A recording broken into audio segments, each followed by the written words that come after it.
Good evening, everyone. Sorry to be a little late. My internet at home was acting up, and so I'm fortunate to be on. Brian, I didn't know if you wanted me to just jump into the presentation or. Yeah, we waited patiently for you. Okay. Go Well, ahead, thank you. Chris. So Let me real quick, Brian, do you want me to make you the host so you can control all the hands and do Yeah, all? Okay, I'm going to do that. It was nice seeing you all. I'm going to hop off and have a great meeting.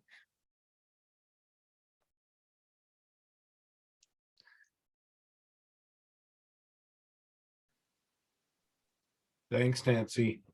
Yeah, sorry, I got to figure out how to get him moved over, but you can get started, Chris. Okay. thanks, Nancy. I am.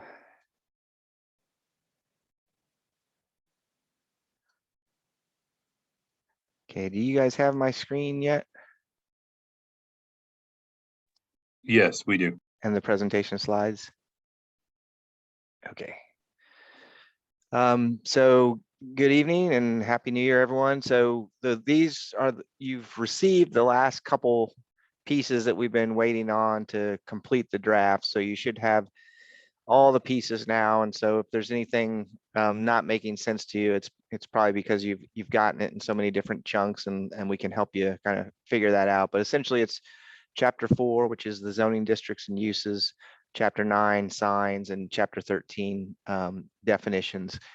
Chapter 13, as I'll mention in a minute, is a little bit in flux. The uses and description of uses are pretty well set as what we think we're going to propose, but the definitions themselves are more of a placeholder from your current definitions.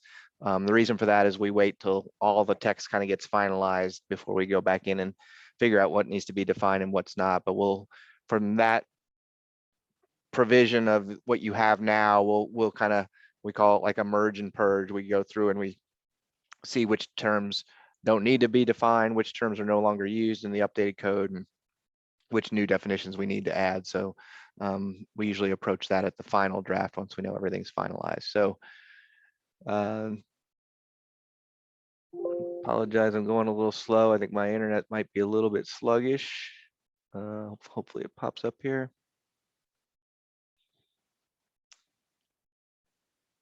Yeah, shoot. I need to, I'm going to stop sharing for a second, see if I can get this presentation back up.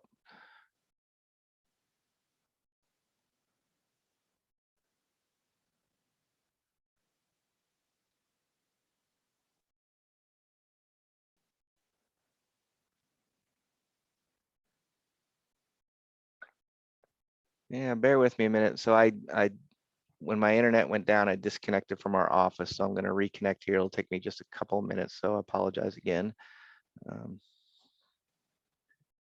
This meeting just seems to be running into troubles everywhere.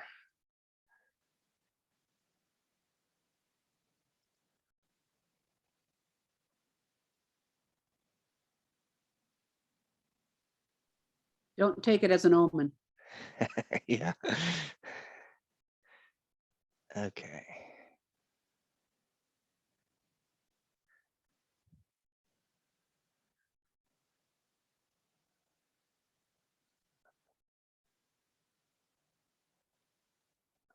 All right, back in.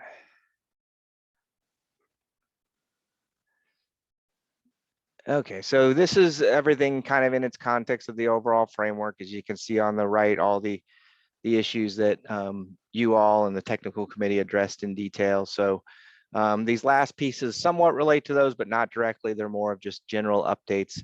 But we're going to focus on some of the ones tonight that particularly get to the housing and neighborhoods. And then obviously the zone districts and uses is the most substantive of these, as you'll see in a minute. So overall, the zone districts and uses, really we approach it with no intended substantive changes unless we're alerted to things either from our engagement from you all or from staff.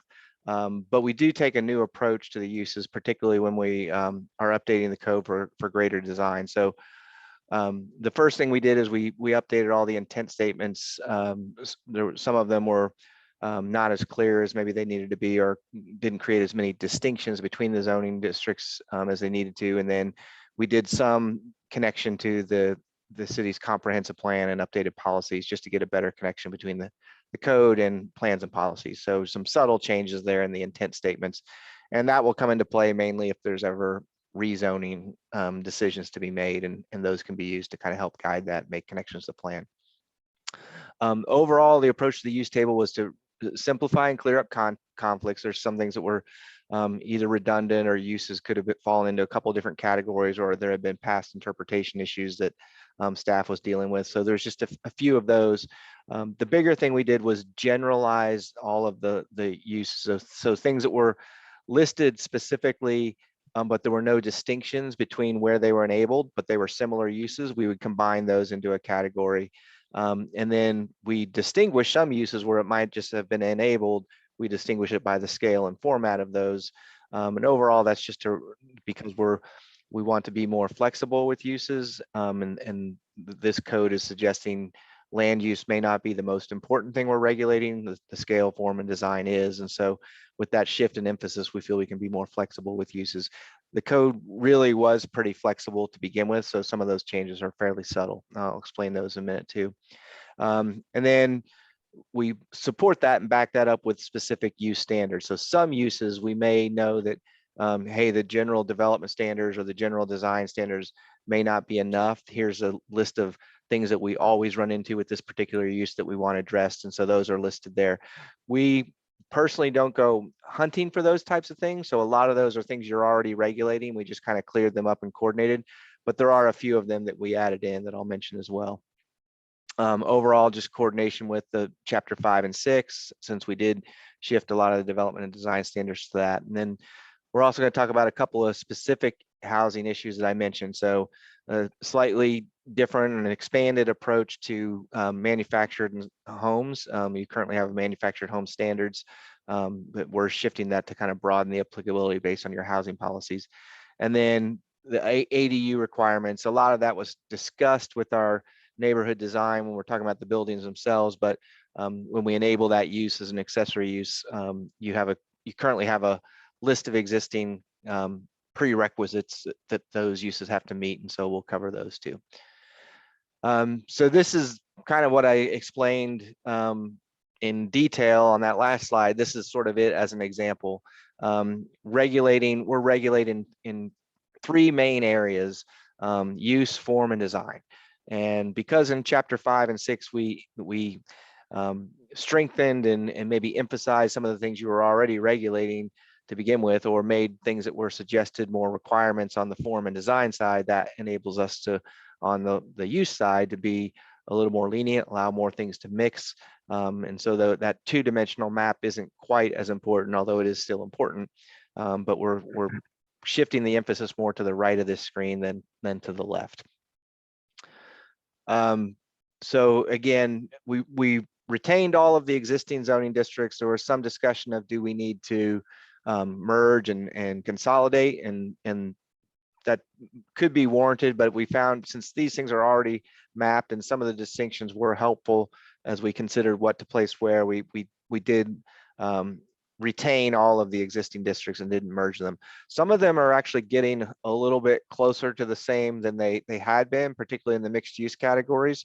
So we wouldn't rule out merging them, but because it creates a additional step of changing the map and changing the titles, we didn't feel it was worth it at this time to do that. As I mentioned, simplifying and refining by scale and use. And then when we do that, we're able to take a step back and go, okay, are all of the districts working together, so that people can look for different opportunities and find a district that makes sense, and so that we also get better transitions between your existing districts as well. We don't want to think of this as, these are pockets of isolated places that are completely different. We want them to blend and merge over time. So you'll see a lot of that in the use table.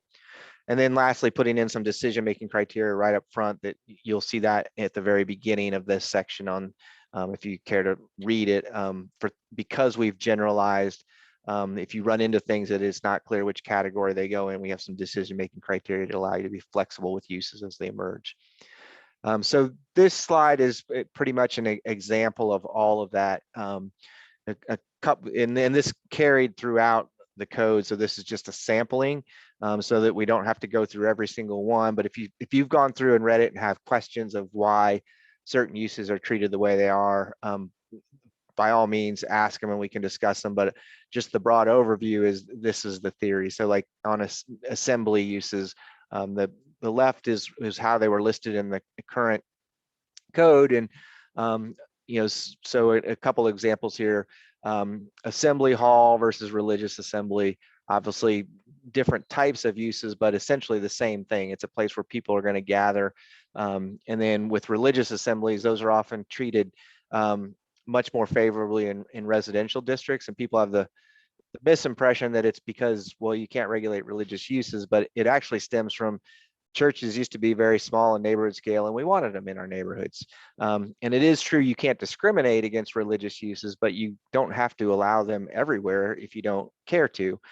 So that's an example of what this shift does to the advantage as well. And then things like membership organizations that are sort of broad and vague, they could fall into this category as well, like a clubhouse, community center, neighborhood association. And we've shifted it to purely the scale and format of it. So neighborhood scale, community scale, and then the larger regional scale auditorium. And then that lets us pick which ones we want in which district. We meet all of the legal requirements of not discriminating by based on religion or even use, whether you're religious use or non-religious use.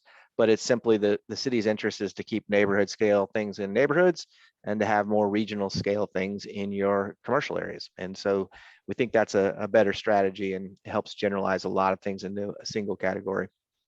Another example down below is animal sales and services. So again, all listed by use. An easy example is a kennel. So a kennel could be a very small building, or it could be a huge, large building with lots of outside pens and things like that. So we want to shift those uses towards a couple different things, both the scale and size of it, but what's the intensity of activity. And the big one there is mainly boarding or not boarding. These uses do tend to generate a lot of complaints because they can be noisy, particularly with the emergence of dog daycare and those types of things. So we set up this tier of no boarding, limited boarding, or full boarding to kind of go with the scale of those uses as well.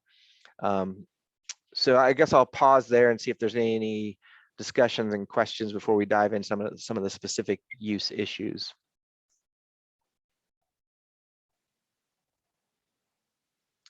Not hearing any, but Brian, interrupt me if you get any, and we can jump back to this slide if we need to.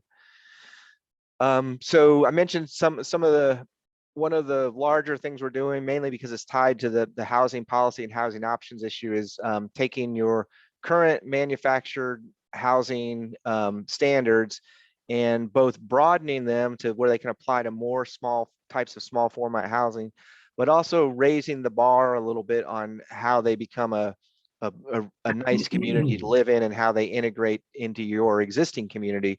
So trying to think of these as not your typical mobile home park or trailer park as we often have, and you all have them in your community, as most In the communities do. upper left-hand corner, But there saying, is a red dot Brooke, I think you're not on mute. Is that you? that says recording next to it. Period. So what we're trying to do with this is, you can see kind of the what's changing and what's not. So in discussions with staff, it was clear that the current standards were set up to really prohibit this type of use, because in a lot of typical and conventional formats, it's not the most desirable thing to have in your community, which is why you only allowed it in the I district, and you had a very large threshold for the size, the 8 acres, and a very low density relatively for how many units you could put on it. So all things that are meant to put barriers in this type in place of this type of housing. But what we're seeing in the trend is some of these small home communities can actually be really nice, and they can have great design, and they can integrate well with their surroundings. And so borrowing some of the community design standards we put for residential and neighborhood all together in the code, and integrating them into your current standards. And by the way, this is in 17.4.3A2. So it's the first one of the first specific uses that has additional standards that go along with it. So most of those are your current standards. In a few places we went in strategically and either raised the bar on the design aspects, the social spaces, the connections within the development and the relationships around it. So that ideally we can get these really, in some cases, maybe even seamlessly integrating with other development. And then emphasizing that the home sites themselves need to have all of the attributes of compact walkable neighborhoods to the extent they can. And so in doing that, we reduced the project size from 8 to 3 in the current draft, although staff has alerted us to the fact that that's probably not enough. We might need to go down lower than that because due to some measurement by staff members, a lot of your current ones aren't even at 3 acres. So that's just an example of how your code is set up to be prohibited of these uses rather than promoting them. So we've got a couple of options there of reducing that even further so that potentially some of those sites could actually redevelop using some of these principles as well. So we'd want to make sure we're promoting that. As far as what's not changing, we still are allowing it only in the I district. And in that district, it does need to be based on a development plan. So it's not just a use by right as it currently isn't now. They have to submit a plan and go through a similar process that we're borrowing from the PUD process to redevelop these based on an overall development plan. And then all of much of the current section and much of what's in the draft are things about almost really building code like things. If these aren't on foundations and things like that, how is the building a safe, habitable building? How does it get utilities? So there's a lot of technical provisions that we aren't changing because we didn't hear any recommendations to change it. And then lastly, just another way to think of this, you can kind of see from some of the graphics that these can fit in different places. The one on the left really isn't a accurate version of what we're talking about here, because that's more taking infill sites and developing these buildings in a quite neighborhood friendly way. But you can see from the aerial that they present themselves as a typical manufactured or small format housing site. And then on the right would be a more integrated project. But essentially what we're doing is trying to create a mechanism. If you recall in chapter 5, we've enabled courtyard housing where you can take a couple of lots or a portion of a block and arrange a few buildings around some civic space and get smaller format housing, smaller scale housing, and greater density, but still have it be very neighborhood friendly. But those have a limit because they're supposed to fit within your block structure. Essentially, this would be the next scale up of that. So when a project elevates to where it's no longer eligible for that courtyard housing because of the limits we put in, this would be the mechanism where a proposal could be presented for that. Are there any questions with regard to this concept? And they don't have to come right away. If some hit you as we move through, we can jump back to this as well. Can you remind me what I-1 is? Is that Oh. industrial? It is the industrial district, right? And that's where these are currently allowed, and that's where most of them exist. They're zoned industrial. We looked at, should this be broadened, because it really is a neighborhood use. And I don't know that it has to just be in the industrial districts, but because we're trying to do subtle changes and improve it, we didn't go enable it in other districts because of some of the logistics of it. We're just trying to take what you have now, and most of the existing ones are zoned that already. And I think we would probably see this being used mainly to rehabilitate the existing ones rather than be developing new versions of this type of housing. I wouldn't say that exclusively, but I think most of where we see this being used would be in those existing areas.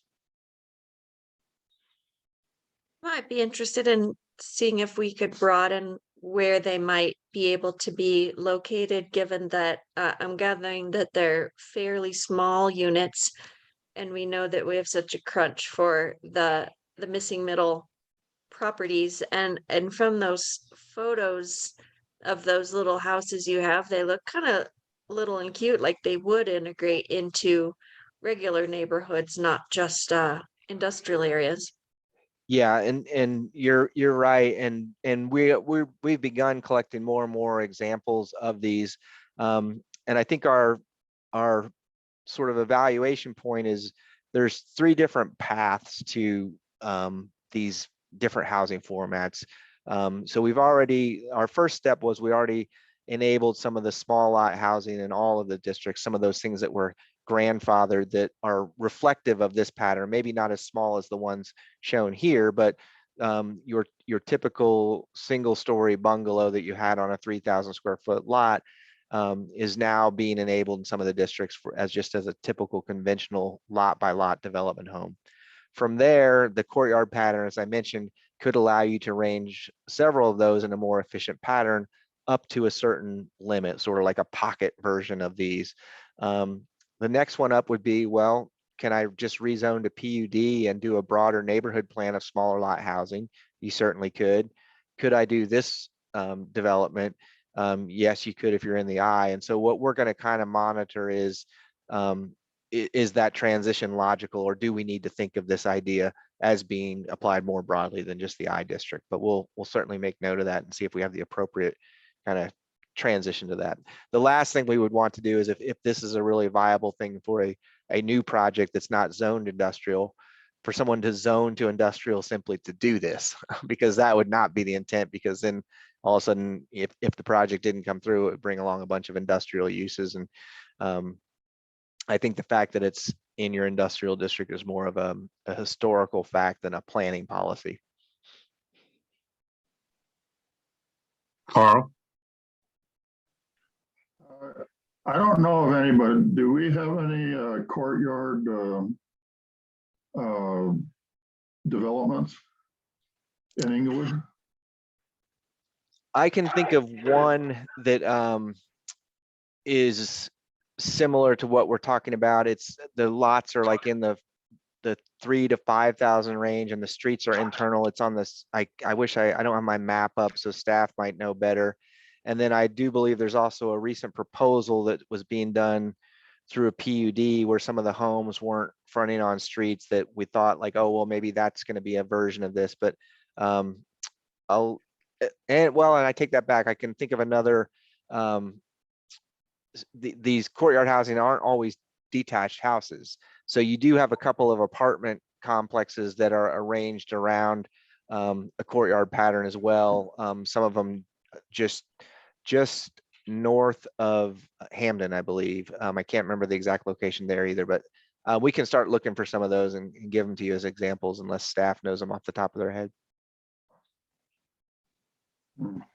So would a courtyard development have streets running through it? No, that's a good question. So the courtyard is intended to truly be for lots that don't front the street, and the exception is given so that because you're fronting on the civic space, and the exception is given to be a fairly narrow exception because they're intended to fit within the street and block structure. So that's a big distinction of this pattern to that. The courtyard would not necessarily have its own streets running through it. Okay, thank you. Christine? I make sure that I was understanding right that this is for developments that have a decent number of housing units, as opposed to what you're calling courtyard, which you said was in a different section, chapter 5. And would those be the kind of ones where it's like for smallish size houses, give or take, on 2 adjoining pieces of property or something like that? Yes, that's correct. I think the limit we actually put was we limited it based on a combination of buildings and units, because as I said, we do enable that courtyard pattern for more than just a single unit. So you could do a courtyard of duplexes or row houses. So it's based on a combination of building numbers and units, and mainly because they're not fronting on a street necessarily. So I believe we have the limit at 8 detached houses, and then it kind of, the building count goes down, but the units go up from there. But they're based on a strategy that looks at that. Hmm.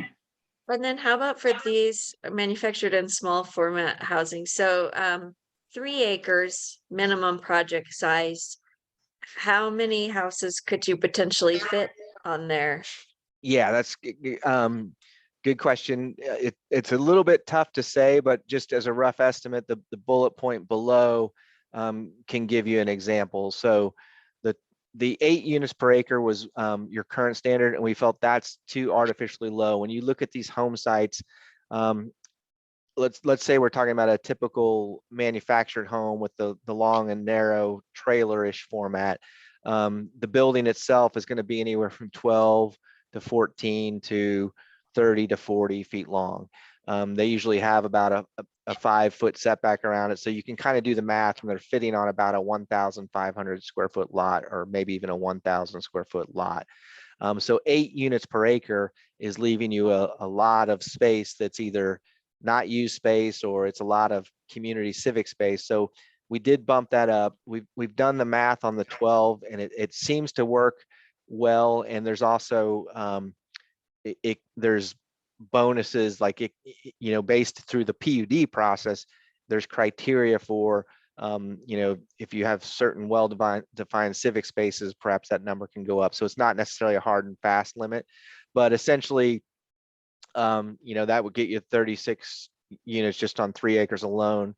And again, we're talking about bringing that down to either bringing it down to as low as 1 acre, mainly because of something that was just discovered today with your existing ones, or grandfathering in your existing ones to say, if you're an existing project like this, you don't need to meet the minimum acre threshold, and then you could do it. But essentially 12 units per acre is we think it's a pretty good yield, and some of these projects are coming close to that, some of the ones you see here. So the 1 acre one that you found that's existing, do you happen to know how many housing units are on that one? I don't yet. We were just discussing it today, and we'll take a look at it, and we'll kind of verify some of these numbers. Okay, one more clarifying question, if that's okay. Manufactured and small format housing. I'd been hearing that manufactured homes don't necessarily need to look like the old kind of trailer home model, and they could have a variety of different shapes. Would I assume that those would still be allowed on a normal residential street?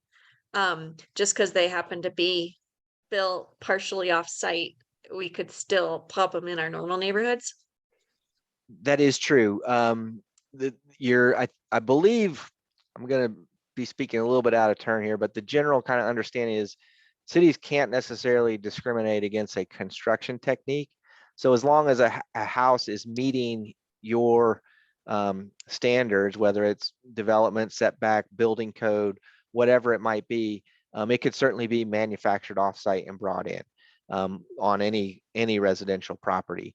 The term is often confused as the trailer building that we can make look like a house. So we're using the term in this district mainly because it's a carryover to your from your current code, and there's a lot of things in there that would be tough to undo if we got rid of the term altogether. But the addition of small format housing is implying just that it's not necessarily how it's constructed, but it's the scale of the lot building in the overall neighborhood that makes this a unique use to regulate. And then similarly, out in your general districts, even on a 9,000 square foot R1A lot, someone could technically bring in a house that's been manufactured off-site and put it on there.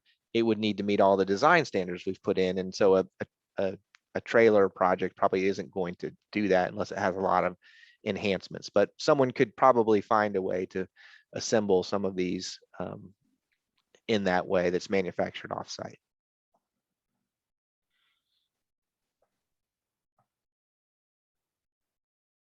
Michelle? Yeah, I just want to say that I don't want to be in planning and zoning anymore. If you're going to put, 3 trailers on an R1A lot, and we'll get total blowback on that. I know you're just kind of being, an extreme example, but that would be crazy.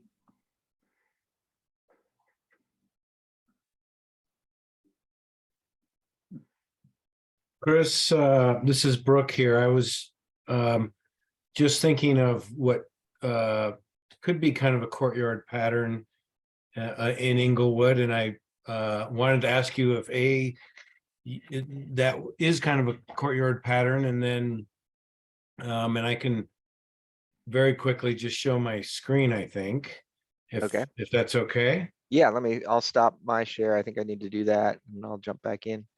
Okay.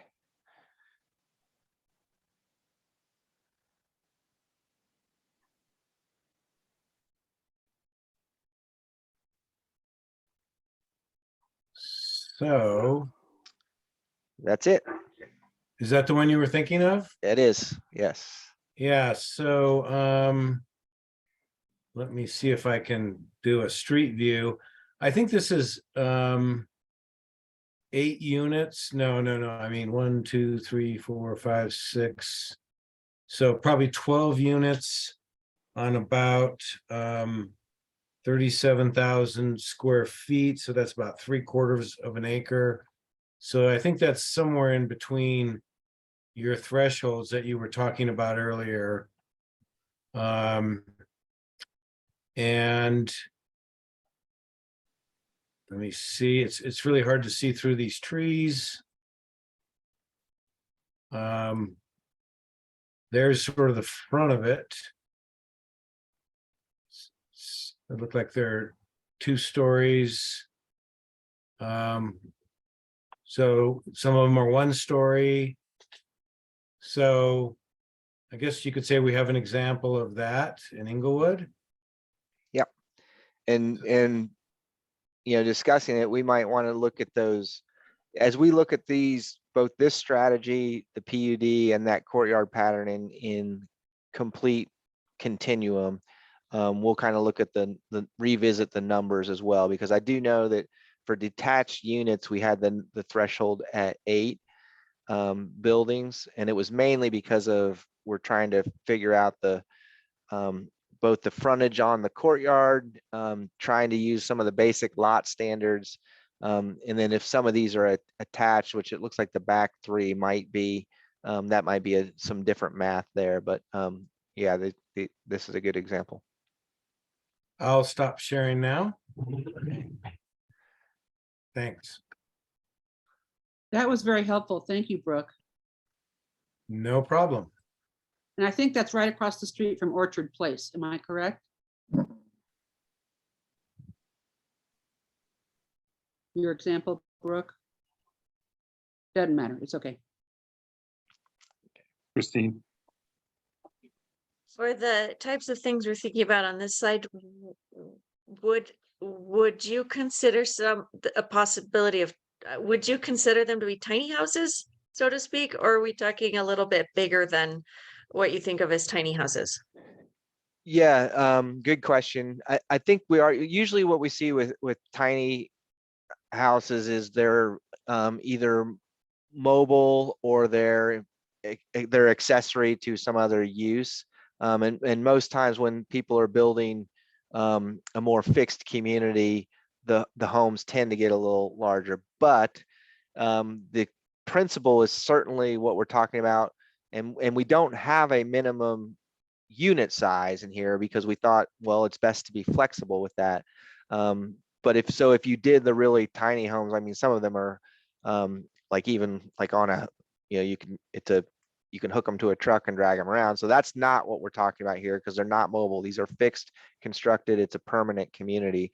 That being said, someone could certainly put as small a home as they wanted in there. There would just be a lot more space. So we have designed the standards for the typical threshold of a 1,000 to 1,500 square foot home site, which could fit a tiny home. It could fit a typical trailer. In fact, the one on the right, that project is, although from the aerial it looks like they have that long narrow format, they don't really. When you get into the community, there's some that are reflective of getting closer to that idea of a tiny home, but they're actually they all have the same scale and appearance and neighborhood amenity to them.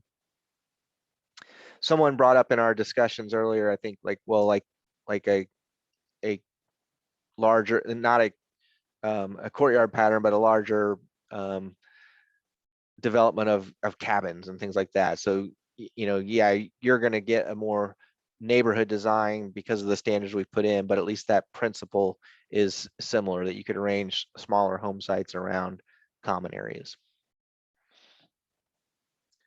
And I think the bigger thing for this on some of those nuances or options or things that you want to be prepared for that we don't anticipate and can't write a regulation for is because it is limited to a master plan and a PUD, that gives you some flexibility to deviate from these standards if they're not right on target and consider things that are good. And it also gives you some ability to filter things that aren't hitting those criteria as well. So it wouldn't necessarily be, you know,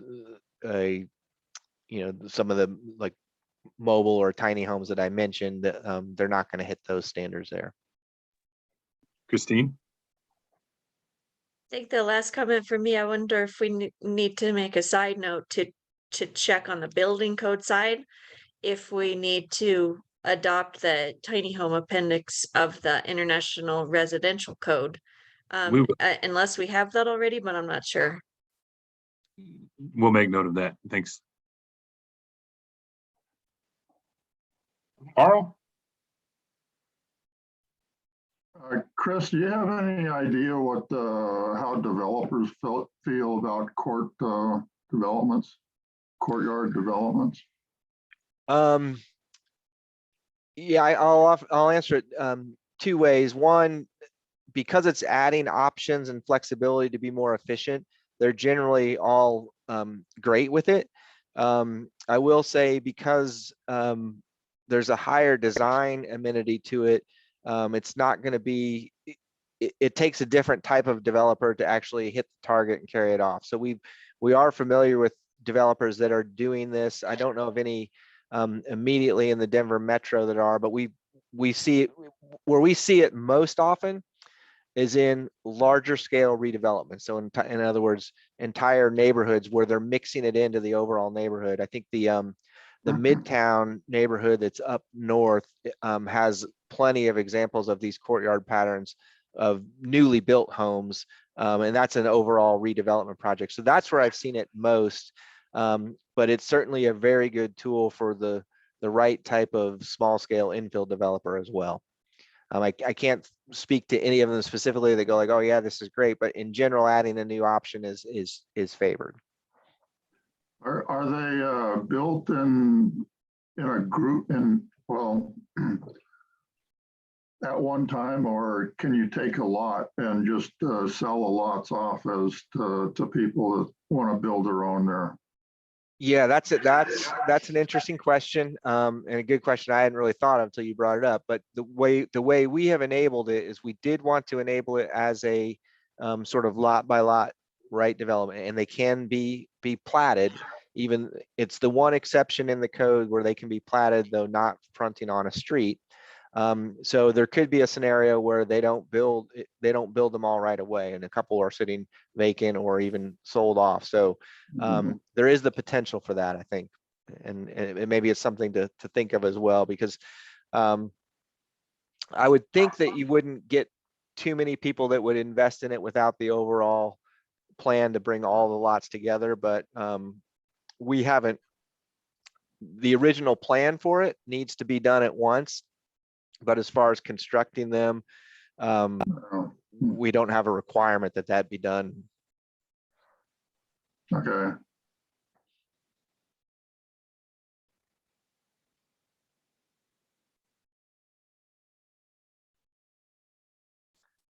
Any other questions? And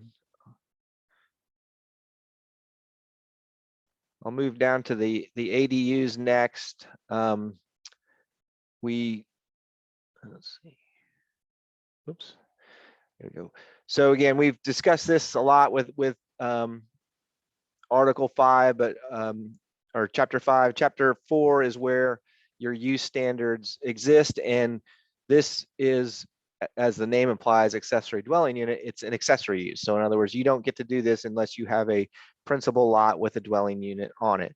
And so this is listed in the section of accessory uses, which is 17.4, along with other similar things that are accessory. And so we put your current standards in there and have tweaked them in several ways. So on the left, the first, obviously, the bigger issue of broadening it to R1A and R1B, allowing potentially 2 accessory units on the larger lots. Again, things that this committee discussed, allowing them with 2 to 4 unit buildings. So it wasn't exactly clear in the code whether that could happen or not, but we've seen a couple of examples, several, I think, in the vicinity of Inglewood, maybe not Inglewood proper, but the idea that a duplex building could have an outbuilding with a unit, or they could have a subordinate unit somewhere else, is something we're adding in. Allowing it as an attached internal ADU. So the left picture shows that. We had some comments, some other better examples in the public engagement that show this, but this is just kind of implying that this back area is an ADU, or you see them often in basements or attic apartments, that typical format. And then in doing that, one of the second to last bullet on what's changing, the current code says they're limited to 600 square feet or up to 100% of the size of the principal unit. Partly because we're possibly allowing more of these and allowing them in more areas, and partly because they could go with multi-unit buildings. We want to bring that 100% down, so it truly is a smaller subordinate unit. So it's something that doesn't increase or convert a single unit to a duplex. If it's 100%, it's just 2 units smashed together, and they're not, one's not really accessory to the other. But they're also, that 600-foot limit did seem a little low. So we changed the limit to say up to 800 square feet, but never more than 75% of the principal unit. We're used to seeing that number anywhere from either in that square footage range and not basing it off of the percent of the principal unit, or seeing it even as low as no more than 50% of the principal unit. Since you all already had it, we're allowing them up to 100%. We didn't bring it down that low, but we did think it was appropriate to bring it down to, it can't be more than 75% of the square footage of the principal unit, mainly because of that idea of because it's accessory, we'll want to keep it kind of incidental and subordinate to the principal unit on the property. And then with regard to parking, I think one of the things we heard loud and clear from the engagement is that people are open to these ideas and these different living formats, but don't create a parking problem for me or my neighborhood or my street or my block. So in honoring that, we did keep the parking requirement for ADUs. I think most of your lots, particularly because you have deep lots and they're alley loaded, I think most of the places we're enabling this, it wouldn't be difficult to find place to tuck in that parking spot. The one nuance we did add though, was we wanted to give staff the opportunity to waive that in circumstances where it's clear that there won't be a parking problem, or in circumstances where it's very clear that there's plenty of transit service or something like that, that we wouldn't want to eliminate these simply due to parking if the parking's not needed or could potentially not be needed. So kind of striking a balance there. Other than that, some of the things that are remaining the same on the right. The big one here is we often find communities saying the owner occupancy of one of the units. Why not open it up to all of them being rented? For right now, we didn't, because we're broadening it so much on the enabling it, kind of being cautious with that and saying we do think there should be an owner occupant presence in at least one of the units. So that provision is staying, at least for now. I don't think there's any others the compliance with all the development and design standards. So some of the neighborhood design standards that are increasing with the buildings in general would apply to these accessory buildings, accessory units, particularly whether they're an attached unit or even the detached structure as well. So some subtle changes we're making to accessory building standards are going to apply whether it's a dwelling unit or whether it's just a simple detached secondary building. I'll pause for questions here. Bernie? Can you guys hear me? I'm not sure if you can hear me or not. Yes, you Yes. can. Okay. Sorry, I had to pull over on the side of the road. I'm on my phone.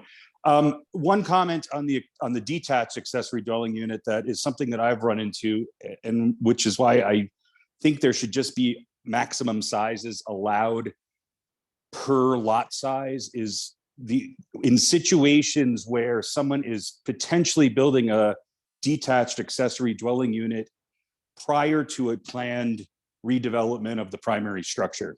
And so I've had a couple of situations where there's older, relatively small, sometimes 500-600 square foot homes where I've designed and built an accessory dwelling unit.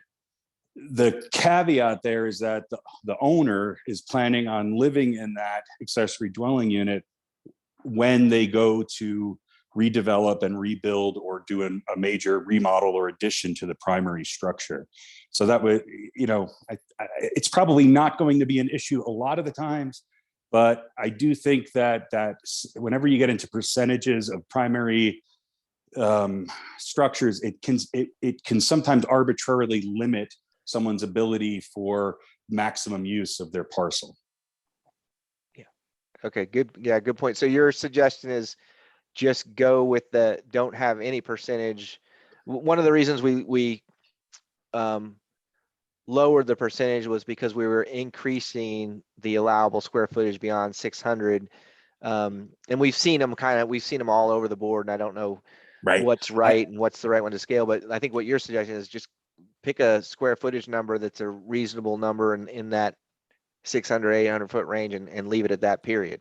I would definitely leave it at that, period. And then I would make it as simple as possible. And especially with garage and parking and 1 story versus 1.5 story. And I'm talking a little bit more about my dealings with the current Denver code than I am with Englewood. I actually have not built one of these in Englewood yet. But keeping it as simple as possible, I think is beneficial, and also not reducing that square footage if it does indeed wind up either adjacent to or on top of garage parking. So you don't want to discredit people from providing parking. Obviously there's going to be parking requirements for these, whether it's covered parking or not. I think that's fine. I just think that in some cases throughout the metro area, because it's designated as a 1.5 story, that upper story above the garage can only be a certain percentage of the maximum footprint. So instead of it being footprint based, I think that square footage is fine, as long as there's not as long as you're not defeating the purpose by squishing that allowable square footage when you do provide parking below.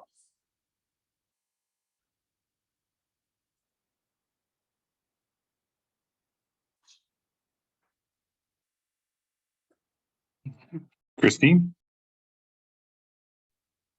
Good point. I wanted to ask about the parking requirement. What is the parking requirement for an ADU? Is it 1 parking space or is it 2? It is 1 per unit. That makes sense. Okay, thanks. And Chris, correct me if I'm wrong, but at one of our council study sessions, didn't one of the council members bring up the potential of removing the parking requirement for ADUs? Correct, they did. Yeah, that was discussed. We were kind of that's where sort of our compromise position came. We were falling back on a lot of the community input, and it does make some sense. And whether it's kind of more anecdotal or actual, but the idea that people kind of have this false entitlement to the on-street parking and all of that kind of stuff in their neighborhoods, and you hear of problems, but the idea that an additional dwelling is likely to bring an additional car is perfectly reasonable and true. And we think in most of these cases, it shouldn't be too hard to find the 2 for the main unit and the 1 for the dwelling, particularly if it's an alley loaded. It gives you all kinds of advantages and ways to tuck the parking in. And so then to the a couple of the council members pushed to say, well, why are we even requiring it? Isn't that undermining and penalizing? I think to the extent it is, and to the extent it's in a location where there would not be any parking issues, or it's an area that parking is just not a concern, and it's more of a shared asset for the whole area. The ability to waive the parking requirement to get the unit is something the city should entertain. Bernie, Yeah, for the parking requirement, obviously, just as a question, does that have to be a enclosed garage covered parking space, or can it be just available parking off the alley, Yeah. adjacent to the garage or the accessory dwelling unit? Right. Yeah, that's what I meant when it's easy to kind of tuck it in. There is no requirement for it to be enclosed. So it can be Okay. a parking pad adjacent to the building itself, something tucked off the alley, those types of things. The only other thing that I would maybe look for a exception to this is on lots that are less than, a double lot, any sort of B lots or 37.5 foot wide lots, where that additional third space may, based on the realities of the lot, become challenging, or a hardship might be presented. Then I would maybe allow that, assuming this is new construction. Let's say they're building a new home which requires 2 parking spaces, that accessory space may be hard to accommodate in those scenarios.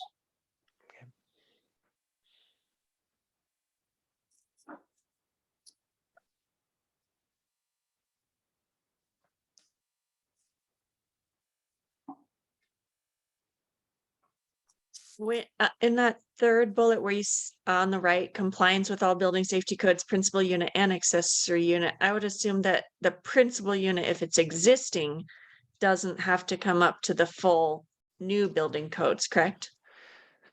Not to the full new building code, but I think it's a current provision that any deficiencies of the code at the time. So it's not like, oh, you have to go in and upgrade everything, but if there's any public health and safety issues that you're non-compliant with, you can force them to, you want both of the buildings to comply. But I think the nuance you brought up is a good point to make sure of. Is it doesn't mean it has to be brought up to the current code if the code changed since that building was built.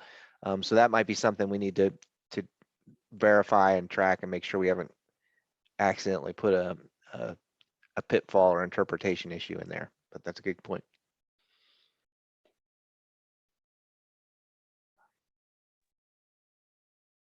And I like the owner occupancy of one of the units. That seems like a good compromise there.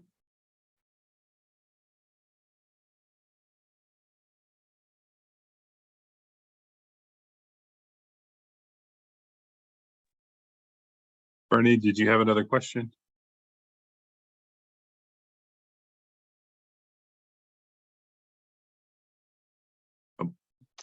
No, I did not. Thank you. All Anybody right, else well, have any questions on this one?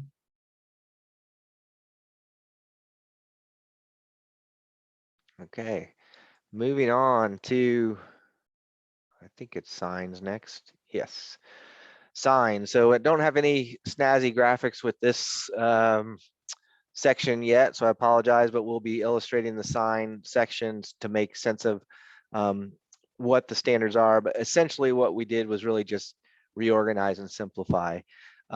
We're trying to not, one of the things that sign ordinances are famous for is, defining and naming every type of sign, awning sign, marquee sign, all that kind of stuff.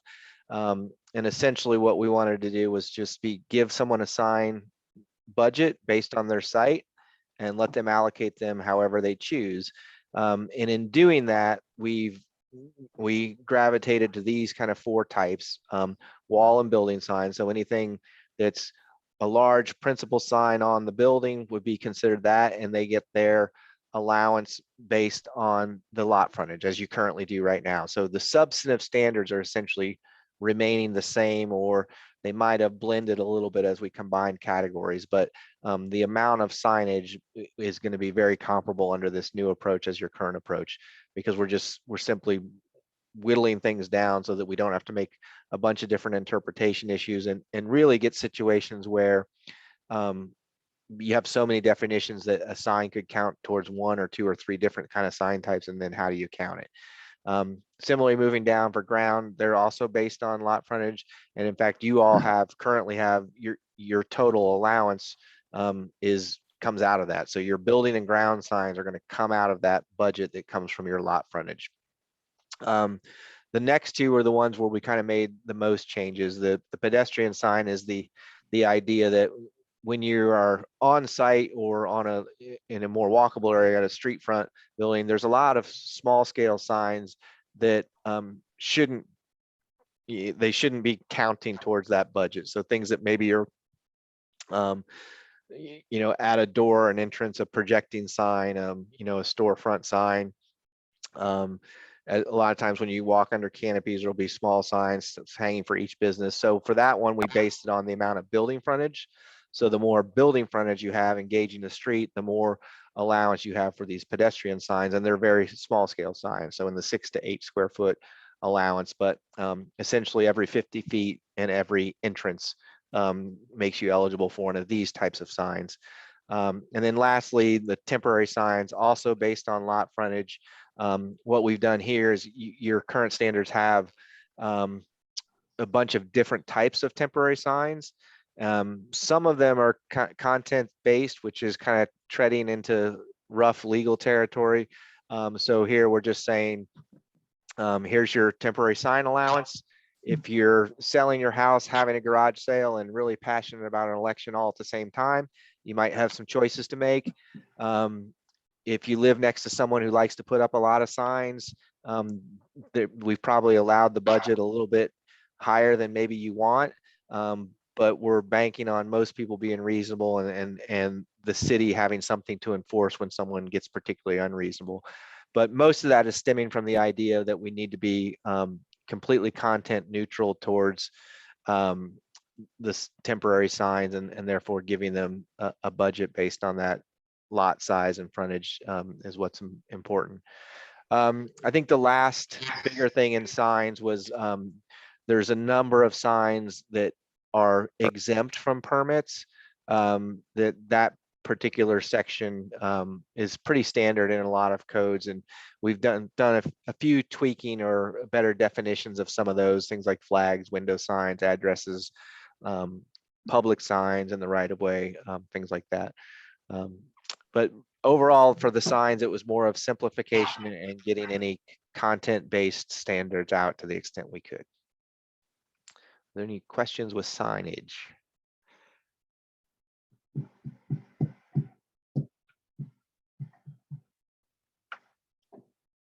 All right, moving on. Hold on, I this- see Michelle has her hand up. All right. Yeah, I really find this, just breaking the signage thing down. I've dealt a lot with different municipalities, and it is an absolute mess. I mean, to try and figure out, they've even got little pictures of every kind of sign. So breaking it down to this very simple way of allocating signage is very intriguing. How many other cities that you've worked with have started this, and how did it work out?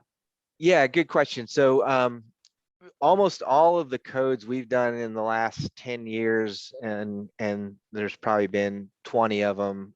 Sometimes we don't do signs. They're not the most fun territory to regulate in. So sometimes we're lucky enough to not have to update a sign ordinance, but we've probably done at least 10 or 12 with this approach and style. And it's not that difficult to kind of walk the current standards back to this so that we're not making significant substantive changes. We're just kind of clarifying and streamlining how it gets implemented. To your second part of the question, how has it worked out? We're on-call planners in the community here in our metro area, where we actually, as in that role, we updated their sign ordinance using this approach. And I will say it takes a little bit for the applicants to kind of clearly get this, and sometimes they never will. Like sign companies, I think, are kind of notorious for just submitting their application and letting you kind of hunt down whether Yeah. it meets the standards or not.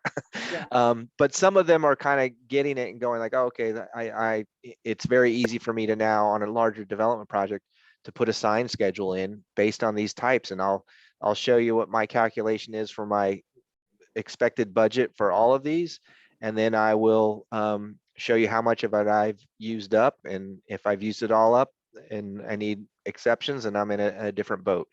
But I think that's where it's the most beneficial. The last thing I would say on the temporary signs, we have in that same community, we have had some, that's one where I hate to say this, but it almost doesn't matter what the signs say for temporary signs. People do whatever they want. And you have to have something to enforce when there's a problem. And that's where it's been most beneficial as a staff member is there's plenty of situations where there's violations and everything is going on with signs during certain periods, and you just kind of tolerate it until there's an enforcement issue. And this approach does become really easy to enforce. Yeah, it's just very intriguing. My major thing I've done in my life is to manage small shopping centers. And so it's just fascinated me that this could even be a possibility. So I really like it. Thanks. Okay. Yeah. Well, if you comb through it more and have any suggestions from that experience, we're wide open to that. Because again, this, when we deal with applicants under the codes we've done on signs, it's almost it is that you don't get your sign package until you have your tenants, right? And so it's the last thing they do, and they're almost kind of back into the standards themselves. So it's not always clear to know whether we're on target or not with some of that. Well, and a good landlord will develop their own sort of sensible way of allocating it too. So you'll have that to rely on too. Right, right.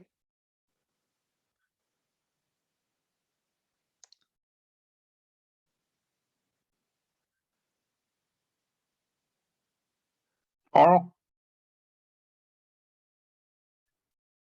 Just for clarification, your front wall of your house is just a wall, right? So if you write anything on your house, that becomes a sign, correct? That's correct. How do you measure the sign size? By the wording on on what you write, the size of the print? Yes, because that can vary, we essentially put a rule in. I believe it's in the applicability section. I believe if it's not there, it will be in the definitions when we kind of round everything out. But essentially, it's the most, you enclose the writing by no more than 2 standard geometric shapes. So if you have an unusual scale of the writing, you could use for lack of a better example, you could have a vertical rectangle and a horizontal rectangle, and that could be your area instead of just boxing the whole thing, but giving you the ability to enclose it with 2 shapes, and whatever those are, that's the area of the sign. Okay, thank you.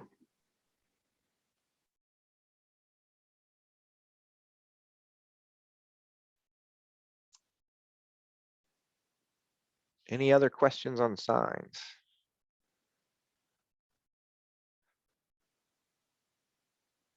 Our last section, definitions. Again, the defined terms portion of this, that 16.3.2, isn't well developed. In fact, that's just a placeholder of your existing ones that we'll comb through and vet once we're sure that we have the final wording on everything.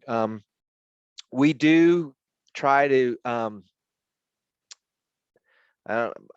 my legal training is telling me not to say this, but my planning training is telling me we try not to over define things. Sometimes we find codes that have definitions of terms that the terms itself was only used in the definitions.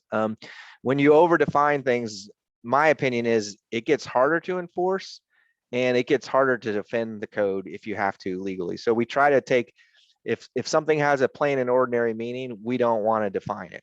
if something's a term of art, like you often find in floodplain ordinances, we'll define it there. The last thing we try to vet the definitions for is not just simply become a restatement of the definitions themselves. That's another example of over defining. However, we do want to make this code easy to interpret and understand, and we know that sometimes the definitions matter. And so we'll kind of comb through those at the end, but don't be surprised if we've taken some things and decided not to define them because everyone knows what it means. And then the other big thing we've done is try, and your current code does this, it has the use descriptions carved out, but in doing that, then it also included them in the definitions also. So there's a little bit of conflict or at least redundancy there. And so we want to keep those in one section. The reason we separate them is partly because of our more generalized approach to uses anyway. So there truly are descriptions of uses. There's not, so for example, the breweries, microbreweries, there's not a definitions of it is this. There's a description of its characteristics and what the use entails, but it's sort of, some of these things kind of defy definitions. So giving descriptions of them based on their operational characteristics, scale, types of activities they're doing is a better approach than implying that we can define something so it has an exact meaning. And so that's just a subtle difference that we like to do, mainly because of that provision in front of the use table that says when there's a gray area or when there's something that's not listed, staff gets to interpret it based on these 4 or 5 criteria. If you have a definition that's hemming you in, it can become a little bit difficult to do that. So we try to be a little bit lenient with the use descriptions. They do match up with the use table. So if you haven't had time to look at that, or if you have questions on any of them, we'll be happy to consider them. It is one of the kind of the toughest tasks to kind of anticipate every single scenario and make sure we've described things perfectly so that it's well understood. So we really would appreciate comments or questions with regard to some of those descriptions, because it's usually one of the last things we do, but it's also a pretty it can become important, and but it's also challenging to get those exactly right.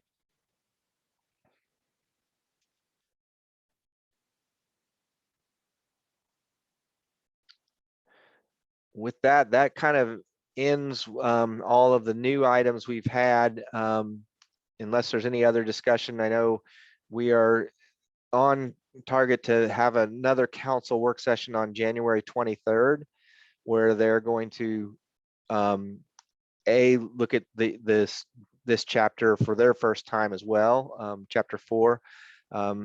They aren't going to look at signs exactly yet, and then they're also going to dive back into some of the affordable housing and housing options discussions we've had. And I assume at that point we would probably circle back with you all on a next steps for how we bring this all to a final draft. Now that we have all the pieces, it gives us a chance to step back and look at it all in a more comprehensive manner, and then figure out a strategy for public review and adoption. But Brian, I don't know if you had any other thing, or if I misspoke on some of our next steps. Nope.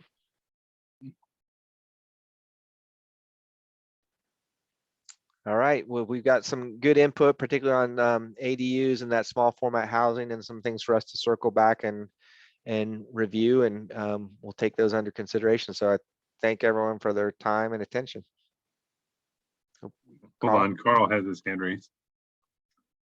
Early on, you were talking about doing a lot of drawings and illustrations, and I'm a firm believer in a picture being worth 1,000 words. So I'd like to see a lot of the drawings and illustrations. Yes, we will. That's when we get to final draft, that's when we go start working with staff and figuring out which things we need to illustrate fully. A lot of the drafts started to have some of them in there, and some of them are quite honestly are just kind of placeholders for graphics that we'll develop further, but we plan on doing that as well with the final draft. Another thing, do you have any more public meetings? I think the short answer is yes. I think that's part of our, when we regroup after this next council session, is to figure out what's the strategy to present our recommended draft and then go to final formal adoption. You know, the drafts we've been circulating so far have more been like a combination of what we've heard and what our experience is, and we're kind of trying to combine those. So it's not yet a recommendation of here, we think this is the right answer. Some of the things we discussed tonight are really good examples of that. So what we always like to do is when we have things finalized to where we think it's the right answer, to then circle back and have some type of public forum, often an open house. But how and when we'll do that, I think is we'll get back with staff and figure out an approach to that.